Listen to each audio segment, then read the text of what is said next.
Union budget 2026 के बाद real estate sector के लिए एक बात बिल्कुल क्लियर हो चुकी है।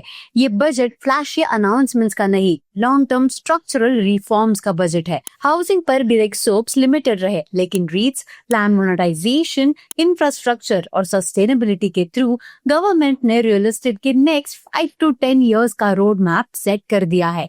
स्वागत है आज के रियलिटी चेक में। और हाँ, अगर आपने अब तक चैनल को सब्सक्राइब नहीं किया है तो पहले सब्सक्राइब कर लीजिए ताकि आप कोई भी इम्पोर्टेंट प्रॉपर्टी अपडेट मिस ना करें। आज के वीडियो में हम देखेंगे बजट 2026 से रियल एस्टेट इंडस्ट्री को एग्जैक्टली क्या मिल रहा है। तो चलिए शुरू करते हैं।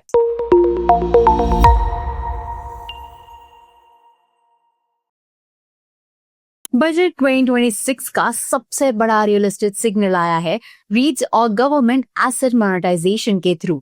गवर्नमेंट ने अनाउंस किया है कि central public sector enterprises CPSEs की अनयूज्ड और अंडर यूटिलाइज्ड लैंड एसेट्स अब डेडिकेटेड रीट्स के जरिए मोनेटाइज की जाएंगी।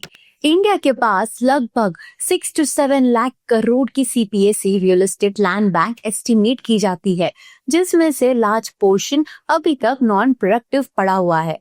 इस एसेट रिसाइकलिंग से कैपिटल अनलॉक होगा, इंफ्रास्ट्रक्चर प्रोजेक्ट्स को फंडिंग मिलेगी और commercial real estate REIT pipeline और स्ट्रांग होगी।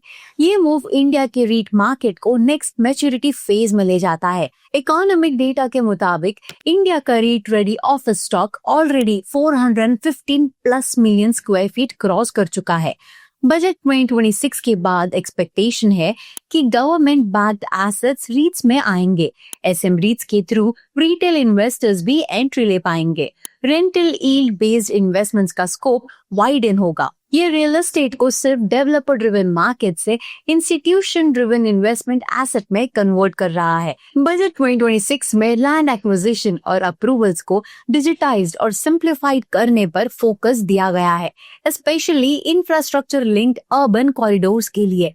गवर्नमेंट का अप्रोच क्लियर है, ग्रोथ अब सिटी लेड होगी, जहां ट्रांसपोर्ट, जॉब्स और infrastructure real estate demand create करेगी। इंडिया के टॉप 8 to 10 सिटीज अगले कुछ सालों में मैक्सिमम रियलिस्टिक अब्जॉर्प्शन ड्राइव करेंगे instead of scattered growth. Housing sector में हाउसिंग बायर्स के लिए बजट 2026 में डायरेक्ट रिलीफ लिमिटेड रहा, कोई चेंज नहीं हुआ। Section 24B home loan interest deduction, 2 lakh cap, affordable housing price limits और बायर साइड टैक्स इंसेंटिव्स।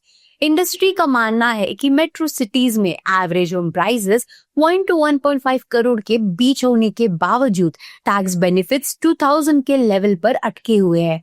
इस वजह से डेवलपर्स ने बजट को long term positive, short term neutral reaction दिया है। बजट 2026 में गवर्नमेंट ने 20,000 करोड़ एलोकेट किए हैं कार्बन कैप्चर इनिशिएटिव्स के लिए, cement, steel and power sectors में। रियल एस्टेट के लिए इसका मतलब कंस्ट्रक्शन कॉस्ट स्ट्रक्चर्स चेंज होंगे। ESG मतलब environmental, social, governance compliance stricter होगी। ग्रीन बिल्डिंग्स और सस्टेनेबल प्रोजेक्ट्स को एडवांटेज मिलेगा। लॉन्ग टर्म में ऑर्गेनाइज्ड और ब्रांडेड डेवलपर्स इस ट्रांजिशन के बिगेस्ट बेनिफिशियरीज होंगे। तो ओवरऑल टेकअवे क्या है? बजट 2026 रियल एस्टेट को इंस्टेंट रिलीफ नहीं देता, लेकिन स्ट्रॉन्ग इंस्टीट्यूशनल फाउंडेशन जरूर देता है। REITs, asset monetisation, city led growth और सस्टेनेबिलिटी, ये सब मिलकर इंडिया के रियल एस्टेट को नेक्स्ट डेकेड के लिए प्रिपेयर कर रहे हैं। अगर आप होम बायर हो, इन्वेस्टर हो या मार्केट का फ्यूचर समझना चाहते हो तो ऐसे data driven real estate analysis के लिए nobrokerage.com के साथ बने रहिए। मिलते हैं नेक्स्ट रियलिटी चेक एपिसोड में।